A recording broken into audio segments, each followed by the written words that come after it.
आज हम स्टार्ट करेंगे साइन कन्वेंशन का टॉपिक। दो तरीके के साइन कन्वेंशन होते हैं, एक एक्टिव साइन कन्वेंशन, दूसरा पैसिव साइन कन्वेंशन। हम mostly passive sign convention use करेंगे क्योंकि यूजुअली जो डिवाइसेस होती है वो पावर कंज्यूम ही करती हैं एक्सेप्ट सोर्सेज, तो हमारे लिए इजी रहता है ये पैसिव साइन कन्वेंशन को यूज करना। पैसिव साइन कन्वेंशन में हम क्या अज्यूम करते हैं, मान लीजिए कोई एक डिवाइस है जिसके अक्रॉस वोल्टेज दे रखी है हमें और उसके टर्मिनल्स मार्क कर रखे हैं कि कौन सा टर्मिनल पॉजिटिव है कौन सा नेगेटिव है, और उसके थ्रू जो करंट है उसकी डायरेक्शन हमें दे रखी है। तो अगर करंट पॉजिटिव वाले टर्मिनल में अंदर जा रहा है, मतलब कि डिवाइस में पॉजिटिव टर्मिनल से अंदर घुस रहा है, तो जो ये प्रोडक्ट है उसके अक्रॉस वोल्टेज का और करंट उसके थ्रू जो करंट जा रहा है उसका, वो हमें जो पावर देगा, इंस्टेंटेनियस पावर जो देगा वो कंज्यूम की जा रही है पावर उसके द्वारा। मतलब अगर हमसे कोई पूछे कि कितनी पावर कंज्यूम कर रहा है एक डिवाइस, तो हमें क्या करना है, सिंपली उसके डिवाइस के अक्रॉस वोल्टेज देखनी है और ये देखना है कि पॉजिटिव वाले टर्मिनल में करंट कौन सा अंदर जा रहा है, कितना करंट अंदर जा रहा है। उन दोनों का सिंपल मल्टीप्लीकेशन हमें power consume by that device दे देगा। अगर गलती से मान लीजिए उसकी जो वैल्यू है, इसकी पी की वैल्यू जो है वो नेगेटिव आ जाए, मान लीजिए इनमें से कोई एक चीज नेगेटिव दे रखी हो, तो इसका मतलब वो डिवाइस पावर कंज्यूम नहीं कर रहा है, वो पावर दे रहा है, क्योंकि power consumed is equal to negative of power generated, क्योंकि एनर्जी तो फिक्स रहती है गिवन में, उसमें एनर्जी कंजर्वेशन लॉ की वजह से। तो अगर कोई नेगेटिव में आ गया मतलब कंज्यूम करने की वजह वो पावर जनरेट कर रहा है। तो ये हम नोट कर सकते हैं कि when current enters positive terminal of a device, the product of the current through it and the voltage across it gives the instantaneous power consumed by it। तो एक सिंपल रजिस्टर के लिए, क्योंकि हमें ओम्स लॉ पता है कि उसके अक्रॉस वोल्टेज प्लस माइनस ऐसे दे रखे हैं और करंट अंदर जा रहा है, तो ओम्स लॉ से V is equal to IR होता है। तो पावर क्या होगा, V इंटू आई, मैंने V की वैल्यू रख दी, आई स्क्वायर आर। आई स्क्वायर हमेशा पॉजिटिव रहना है तो इसलिए ये हमेशा पॉजिटिव आएगी, मतलब रेजिस्टेंस हमेशा पावर कंज्यूम करता है, वो जनरेट कभी नहीं करता, क्योंकि आई का स्क्वायर हमेशा पॉजिटिव रहेगा और आर की वैल्यू फिजिकल डिवाइस जो होती है वो पॉजिटिव होती है। ऑफ कोर्स इलेक्ट्रॉनिक सर्किट में हम सिमुलेट कर सकते हैं नेगेटिव आर, बट फिजिकली कोई डिवाइस नेगेटिव आर नहीं होती है। अब नेक्स्ट स्लाइड में हम देखेंगे इंडक्टर और कैपेसिटर में कैसे पावर ड्राइव करते हैं, उनके द्वारा जो कंज्यूम की जा रही है। अब हम देखेंगे इंडक्टर में पावर कैसे निकाल सकते हैं जो वो कंज्यूम कर रहे हैं। अगर मान लीजिए ये हमने वोल्टेज दे रखी है इंडक्टर के अक्रॉस और उसके थ्रू जो करंट जा रहा है वो दे रखा है और प्लस साइन ऐसे दे रखा है, तो according to passive sign convention V is equal to L D I by D T होता है। लेंज़िस लॉ ऑलरेडी हमने इसमें अज्यूम कर लिया है, इसलिए हम इसको minus L D I by D T नहीं दिखा रहे हैं। हमने अज्यूम कर लिया कि ये जो साइन लगाया है मैंने वो सब समझ के ही लगाया है, लेंज़िस लॉ यूज करके लगाया है, क्योंकि मुझे साइन पता है तो इसलिए मैं उसमें डबल फिर से साइन नहीं लगा रहा हूं। तो पावर क्या आ जाएगा, P is equal to V into I L I D I by D T. इससे मैं एनर्जी भी निकाल सकता हूं इंटीग्रेशन करके। सिमिलरली कैपेसिटेंस में मान लीजिए वो उसके अक्रॉस वोल्टेज दे रखी है और थ्रू करंट दे रखा है, तो पावर आ जाएगा P is equal to V into I, I की वैल्यू होती है C dV बाई dt, तो ये आ जाएगा C V dV by dt। Similarly integration से मैं इसके अंदर जो एनर्जी कंज्यूम होगी from time t to t1 वो निकाल सकता हूं, सिंपली हाफ CV स्क्वायर आ जाएगी, जिसमें V V2 माइनस VT1 होगा। सिमिलरली इसमें एनर्जी हाफ LI स्क्वायर आएगी, जो हम नेटवर्क थ्योरी में पढ़ेंगे। पावर सिस्टम में हमें ये वाले फॉर्मूले यूज करने की जरूरत ज्यादा नहीं पड़ेगी। नेक्स्ट स्लाइड में हम देखेंगे कॉम्प्लेक्स पावर क्या होती है, रिएक्टिव पावर क्या होती है और एक्टिव पावर क्या होती है। अब हम देखेंगे कि एक एसी सर्किट मतलब अल्टरनेटिंग करंट जो सर्किट होगा उसमें पावर कैसे निकाल सकते हैं हम। मान लीजिए हमें कोई डिवाइस दे रखी है जिसके अंदर हमें ये नहीं पता इंडक्टेंस है, रेजिस्टेंस है या कैपेसिटेंस है, मान लेते हैं एक ब्लैक बॉक्स है, पर ये पता है कि उसके अक्रॉस वोल्टेज VT है और उसके थ्रू जो करंट जा रहा है वो IT है। तो मैंने ऐसा पिछले उसमें बताया था, पिछली स्लाइड में, कि जो पावर कंजम्पशन होती है किसी भी डिवाइस में, सिंपली उसके वोल्टेज और करंट के मल्टीप्लिकेशन की होती है। तो मान लीजिए VT हमें दे रखा है Vm, जिसमें जो मैक्सिमम मैग्नीट्यूड है उसका वो Vm cos ओमेगा t, और मान लीजिए इसके थ्रू जो करंट जा रहा है उसकी वैल्यू Im उसकी करंट की मैक्सिमम वैल्यू है, और ये cos omega t minus theta, मतलब कि वोल्टेज से कुछ लैग कर रहा है करंट, ये मान के चलते हैं अभी हम। तो पावर क्या होगा, P is equal to V into I, मैंने इसको लिखा Vm cos omega t, Im cos omega t minus theta, और फिर मैंने इसको सोल्व किया, cos A cos B वाला फॉर्मूला 2 से मल्टीप्लाई 2 से डिवाइड करके, तो आ गया cos A plus B plus cos A minus B। तो मैं इसको अलग अलग करके लिख दिया है, ये दो टर्म्स आ गई। एक टर्म में आप देखिए, एक टर्म जो है वो ट्वाइस ऑफ ओमेगा की फ्रीक्वेंसी से ऑसिलेट कर रही है, और दूसरी टर्म कांस्टेंट है। क्यों? क्योंकि फेज डिफरेंस कांस्टेंट लिया था हमने, ये भी वैल्यू कांस्टेंट, ये भी कांस्टेंट। तो हम जो पावर सिस्टम में जो पावर पढ़ते हैं, रियल पावर, वो एक्चुअली क्या होती है, वो होती है एवरेज ऑफ इंस्टेंटेनियस पावर। अगर मैं अब इसका एवरेज लूंगा तो आपको पता है कि कोई भी साइन वेव क्या होती है, या कोसाइन वेव कोई भी ऐसे वेरी करती है एक साइकिल में, ठीक है। तो एक साइकिल में ये एरिया और ये एरिया और ये एरिया, ये दोनों एरिया प्लस साइड के हैं, ये नेगेटिव साइड का एरिया है। अब ये देखिए, लगभग ये एरिया और ये एरिया दोनों मिला के इसके बराबर हो रहे हैं, क्योंकि ये हाफ है, ये भी हाफ है, ये पूरा कर्व बन रहा है यहाँ पे। तो एक साइकिल में एवरेज देखा जाए तो क्या हो गया, 0, दोनों आपस में कैंसिल कर देंगे। तो इसलिए एक साइकिल में ये जो टर्म है उसकी एवरेज क्या रहेगी, 0, और ये क्योंकि कांस्टेंट है, तो कांस्टेंट में आप ये मान लो कोई वैल्यू 5 है, तो इसकी कितने भी टाइम पे एवरेज ले लो 5 ही रहेगी, कांस्टेंट ही रहेगी, तो ये एवरेज वैल्यू आएगी। अब हमें पता है कि एसी सर्किट में जो साइनसोइडल वोल्टेज कोई भी सिग्नल होते हैं उसकी आरएमएस वैल्यू क्या होती है, मैक्सिमम वैल्यू अपॉन √2। तो मैं इसको 2 को डिवाइड कर दूंगा √2 में, तो Vm बाई √2 क्या बन जाएगा, आरएमएस वैल्यू ऑफ V, और Im बाई √2 क्या बन जाएगा, आरएमएस वैल्यू ऑफ I। तो power in real power in AC circuit is equal to RMS value of I, RMS value of V into cos of angle between V and I, क्योंकि इस और इसके उसके बीच में एंगल क्या है, theta, वो मैंने cos ऑफ थीटा कर दिया। वोल्टेज और करंट के बीच में जो एंगल है वो थीटा। तो सिंपली पावर क्या आ गई, VI cos थीटा। अब मैं थोड़ा एक नोटेशन का बता देता हूं। पावर सिस्टम्स में यूजुअली हम फेजर्स को कैपिटल लेटर से डिनोट करेंगे, एक्चुअली मैं तो डिनोट करूंगा ही, और जो स्टीवेंसन की किताब है उसमें भी ऐसे ही है। और जो नॉर्मल फेजर मैं रिप्रेजेंट करूंगा, वो अगर मान लीजिए मैंने रिप्रेजेंट किया है V is equal to V angle theta, it implies ये मैक्सिमम मैग्नीट्यूड नहीं ले रहा हूं मैं ले रहा हूं ये आरएमएस वैल्यू, और ये उसका एंगल, ये आरएमएस वैल्यू रहेगी।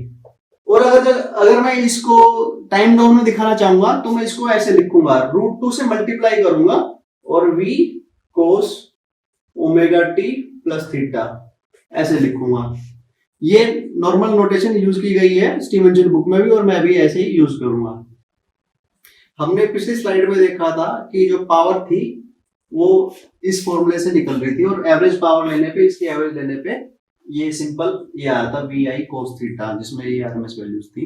पर अब मैं उसी फॉर्मूले को थोड़ा दूसरी फॉर्म में लिख के दिखाता हूं, और उससे एक नई चीज दिखाएंगे। मैंने इसको एक्सपेंड कर लिया, cos A cos B plus sin A sin B से, cos 2 omega t cos theta plus sin 2 omega t sin theta. अब मैंने cos थीटा कॉमन ले लिया इसमें से और इसमें से, तो ये टर्म बच रही 1 प्लस 2 cos 2 ओमेगा t, और दूसरी टर्म देखिए sin 2 ओमेगा t के साथ ये वैल्यू जो कि एक कांस्टेंट वैल्यू है। तो मैं इसको लिख दिया आरएमएस फॉर्म में VI sin theta sin 2 omega t, और ये VI cos theta 1 plus cos 2 omega t। इसकी एवरेज वैल्यू आपको पता ही है, क्योंकि ये एक साइन फंक्शन है, ये इसको मैं लिख सकता हूं, ये कांस्टेंट है, A sin 2 ओमेगा टी, इसकी वैल्यू एवरेज अगर लूंगा तो 0 रहेगी, और इसकी एवरेज में ये 0 हो जाएगा, सिंपल ये बचेगा, तो ये वी आई कोस थीटा, मतलब जो हमने पहले डिराइव की थी वी आई कोस थीटा, वो आ जाएगी। पर मेरा मोटो इसमें सिर्फ ये दिखाने का नहीं था, मैं ये दिखाना चाह रहा हूं कि इसमें एक ऐसी टर्म है जो डबल फ्रीक्वेंसी से वेरी कर रही है और उसका एम्पलीट्यूड इस फेज एंगल पे डिपेंड कर रहा है। अब हम इसको आगे देखेंगे कि ये जो चीज है वो एक्चुअली वो पावर है जो किसी भी जो इंपीडेंस दिखाई थी मैंने, आरएल सर्किट या कुछ भी दिखाया था, उसमें से जो रिएक्टिव पार्ट है उसमें जो आ रही है और जा रही है, मतलब सोर्स से आ रही है फिर उसमें से वापस सोर्स में जा रही है, मतलब कि ऑसिलेट कर रही है, वो ये पावर है। और उसको क्योंकि वो रिएक्टिव सिर्फ रिएक्टिव कंपोनेंट से रिलेटेड है, उसको हम रिएक्टिव पावर बोलते हैं, और ये एक्टिव पावर आती है, रियल पावर हो जाती है। तो अब हम नेक्स्ट स्लाइड में यही देखेंगे। जैसे मैंने पिछली स्लाइड में बताया कि जो दो टर्म आई थी पावर के, उसमें वो अलग अलग सेपरेट करके दिखाऊं तो एक तो रेजिस्टर की थी, दूसरी रिएक्टिव कंपोनेंट की थी, वो अब हम देखने वाले हैं। ये सैंपल के लिए मैंने एक पैरेलल सर्किट ले लिया जिसमें एक रेजिस्टेंस है, जिसमें एक इंडक्टेंस है, क्योंकि पैरेलल सर्किट है, दोनों के क्रॉस वोल्टेज सेम रहेगी V और V, पर करंट अलग अलग होगा, जिसमें एक IR होगा करंट जो रेजिस्टेंस जा रहा है, एक IX होगा जो इसकी इंडक्टेंस में जा रहा है, कोई भी रिएक्टिव कंपोनेंट उसमें जा रहा है, और इन दोनों का फेजर सम I होगा। मैंने अब इन दोनों को मान लिया VT equal to VM cos omega t, तो फेजर फॉर्म में क्या होगा V एंगल 0, जिसमें V क्या है VM by root 2 RMS value में जो लिखी थी वो, और सिमिलरली IT क्या होगा VM cos omega t minus theta, क्योंकि ये मैंने एक इंडक्टिव सर्किट मानना है तो इसका वाला टोटल करंट थोड़ा लैग करेगा वोल्टेज से, जो मैंने सबसे पहले वीडियो में बताई थी, तो ये मैंने मान लिया थीटा एंगल से लैग कर रहा है, और I क्या है ये RMS वैल्यू है, मतलब I is equal to IM by root 2। अब मैंने ये फेजर बनाए, अब उनको फेजर डायग्राम बनाया उससे मैंने, क्योंकि ये V है उसको रेफरेंस फेजर ले लिया, मतलब एक्स एक्सिस के अलोंग ले लिया, और ये एंगल थीटा से लैग करता हुआ टोटल करंट I। अब इसके दो कंपोनेंट है R और X। R वो कंपोनेंट है जो वोल्टेज के साथ रहेगा, क्योंकि रेजिस्टेंस के थ्रू है, तो रेजिस्टेंस के थ्रू कोई भी फेज डिफरेंस नहीं आता, तो ये क्या आएगा I cos theta, IR is equal to I cos theta. और जो दूसरा कंपोनेंट है वो X के थ्रू है, मतलब कि वो 9 डिग्री का फेज शिफ्ट होगा उसमें, तो ये 9 डिग्री का फेज शिफ्ट दिखा रहा है कि लैग कर रहा है, क्योंकि मैंने करंट को लैगिंग लिया है और ये इंडक्टेंस ली है, तो ये क्या आएगा I sin थीटा। नॉर्मल मैंने इसको दो पार्ट्स में डिवाइड कर दिया उसके कंपोनेंट्स में। अब ये दोनों फेजर्स हैं, इनको वापस से मैं टाइम डोमेन में कन्वर्ट कर सकता हूं। कैसे? IRT क्या होगा फेजर इनटू कोस ओमेगा टी, क्योंकि इसकी रेफरेंस तो 0 पे ही है तो थीटा 0 रहेगा, और इसका क्या होगा फेजर का मैग्नीट्यूड कोस ओमेगा टी, और इसमें जो फेज डिफरेंस है रेफरेंस से वो, तो फेज डिफरेंस कितना है 90 डिग्री है ये, तो क्या आ जाएगा ओमेगा टी माइनस 90 डिग्री। अब मैं पावर निकालता हूं रेजिस्टेंस में भी और इंडक्टेंस में भी जो इंस्टेंटेनियसली जा रही है, मतलब कंज्यूम हो रही है, तो पीआरटी क्या होगा VT इंटू IRT। VT की वैल्यू मैंने यहां से रख दी, IRT की वैल्यू मैंने यहां से रख दी, जिसमें मैंने रूट 2I को सिंपल IM लिख दिया है, IM cos theta cos omega t। तो सिंपली इसको सोल्व करने पे ये आया। अब cos स्क्वायर ओमेगा t की मैंने कहां से निकाल ली है, cos 2 theta is equal to क्या होता है 2 cos स्क्वायर थीटा माइनस 1, मतलब cos स्क्वायर थीटा क्या आ गया 1 प्लस cos 2 थीटा बाई 2, तो मैंने ये यूज कर ली, और ये क्या बन गया Vm Im by 2 1 plus cos 2 omega t cos theta. यही तो वो पहली टर्म थी, क्लियरली ये दिखा रहा है कि पहली टर्म की थी रेजिस्टेंस के क्रॉस जो पावर इंस्टेंटेनियसली जा रही थी, इसका एवरेज क्या होगा सिंपली Vi cos थीटा, और ये एवरेज आउट 0 हो जाएगा। अब दूसरी टर्म देखते हैं, इंडक्टेंस में कितनी वैल्यू कितनी पावर इंस्टेंटेनियसली जा रही है, तो Vt इंटू IXT, Vt की वैल्यू मैंने यहां से फिर से रख दी, IXT की वैल्यू मैंने यहां से रख दी। IXT में मैंने रूट 2I को फिर से Im लिखा है, Im sin theta cos omega t minus 90 क्या कर दिया sin omega t, cos theta minus 90 क्या होता है sin थीटा, तो ये आ गया। अब इसको मैंने सोल्व किया तो ये देखिए sin ओमेगा t और cos ओमेगा t आ रहा है, ये मैंने यहां से फिर से फॉर्मूला यूज किया, sine theta cos theta is equal to 1/2 sine 2 theta. तो मैंने इसमें डाला, तो ये आप देखिए सेकंड टर्म आ गई, जो पिछली इक्वेशन में देखी थी उसकी सेकंड टर्म है ये। तो क्लियरली क्या था, क्या प्रूव हो रहा है कि ये जो पार्ट है, ये पार्ट इंस्टेंटेनियसली उसमें जा रहा है रिएक्टिव में, कंपोनेंट में, और फिर क्योंकि इसकी एवरेज देखिए, ये एवरेज क्या रहेगी इसकी 0, तो मतलब कि दूसरे पार्ट में साइकिल के में वो रिएक्टिव कंपोनेंट से वापस सोर्स में जा रहा है। इसमें ये जो पार्ट है, ये जो एम्पलीट्यूड है इसका साइन 2 ओमेगा टी का, ये पावर फैक्टर के साथ चेंज कर रहा है, ठीक है। और इस एम्पलीट्यूड को हम बोलते हैं Q, रिएक्टिव पावर।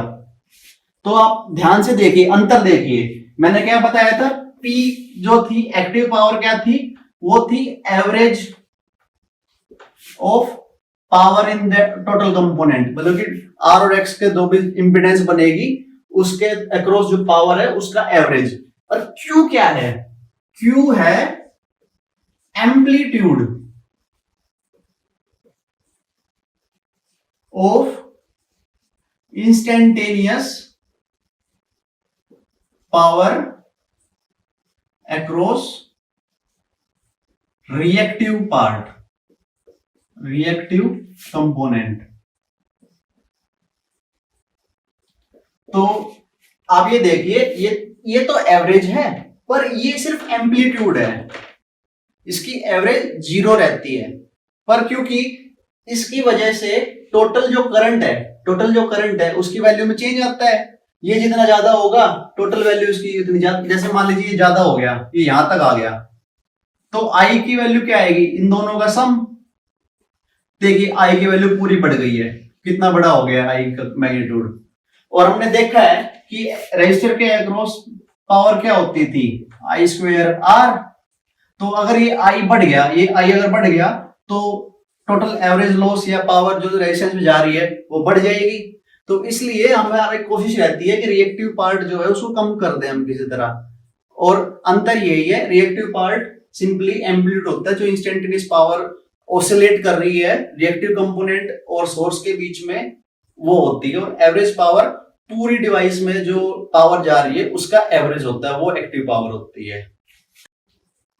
हमने लास्ट में देखा था कि हमारे पास दो टर्म्स आ गई थी, एक एक्टिव पावर जो कि क्या था, average of total power in a device, और दूसरा था रिएक्टिव पावर, वो क्या था, amplitude of that part which is oscillating at twice the frequency, मतलब कि डबल फ्रीक्वेंसी पे ऑसिलेट कर रही है, इधर उधर जा रही है, सोर्स से डिवाइस में जा रही है, डिवाइस से सोर्स में जा रही है, मतलब डिवाइस के रिएक्टिव पार्ट। ये भी हमने देखा था कि सिर्फ रिएक्टिव पार्ट से कंसर्न कर रही थी, ना कि रियल पार्ट, मतलब कि रेजिस्टेंस वाले पार्ट से कंसर्न नहीं था उसका।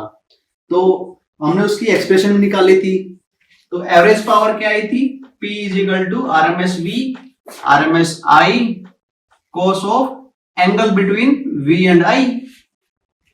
और Q क्या था, एम्पलीट्यूड क्या था, RMS V RMS I और cos of sine of angle between V and I, ये आया था।